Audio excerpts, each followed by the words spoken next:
Morning. Here we go. Picking back up. I think the right spot is John chapter 6, starting at verse 41. Get a little bit here. Ready? Okay. At this, the Jews there began to grumble about him, because he said, I am the bread that came down from heaven. They said, Is this not Jesus, the son of Joseph, whose father and mother we know? How can he now say, I came down from heaven? Stop grumbling among yourselves, Jesus answered. No one can come to me unless the Father who sent me draws them, and I will raise them up at the last day. It is written in the prophets, they will all be taught by God. Everyone who has heard the Father and learned from him comes to me.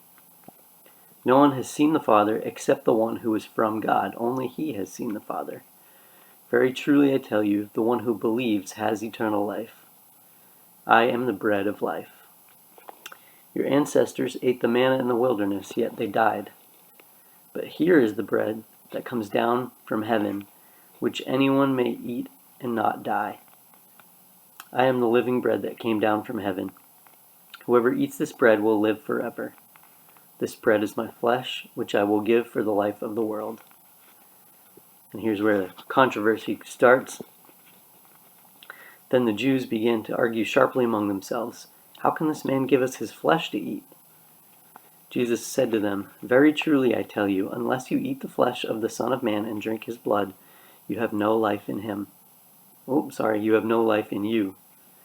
Whoever eats my flesh and drinks my blood has eternal life, and I will raise them up at the last day.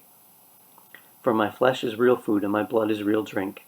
Whoever eats my flesh and drinks my blood remains in me, and I in them. Just as the living Father sent me, and I live because of the Father, so the one who feeds on me will live because of me. This is the bread that came down from heaven. Your ancestors ate manna and died, but whoever feeds on this bread will live forever. He said this while teaching in the synagogue in Capernaum. On hearing it, many of his disciples said, This is a hard teaching. Who can accept it? Aware that his disciples were grumbling about this, Jesus said to them, Does this offend you? Then what if you see the Son of Man ascend to where he was before? The Spirit gives life. The flesh counts for nothing. The words I have spoken to you, they are full of the Spirit and life. Yet there are some of you who do not believe. For Jesus had known from the beginning which of them did not believe and who would betray him. He went on to say, This is why I told you that no one can come to me unless the Father has enabled them. From this time many of his disciples turned back and no longer followed him. You do not want to leave too, do you? Jesus asked the 12. Simon Peter answered him, Lord, to whom shall we go? You have the words of eternal life. We have come to believe and to know that you are the Holy One of God. Then Jesus replied, Have I not chosen you, the 12? Yet one of you is a devil. He meant Judas, the son of Simon Iscariot, who, though one of the 12, was later to betray him. There's a lot going on there, and I'm not going to try and explain it all, but, well, I can't anyway, because I don't fully grasp all of it, but I will say that there's a reminder that Jesus is the bread of life, that whoever believes in him has eternal life, that we need God to draw us or to give us a reason to seek Jesus, so we should ask him for that.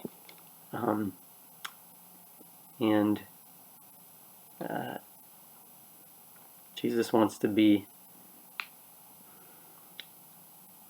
so invested in him that it's as if we are eating his flesh, like we are absorbed in him, and that's also a picture of what we call communion, or the reminder that Jesus set up before he went to the cross, the night before he went to the cross, to remember him by breaking bread like he and his disciples did, and drinking wine or something that represents that,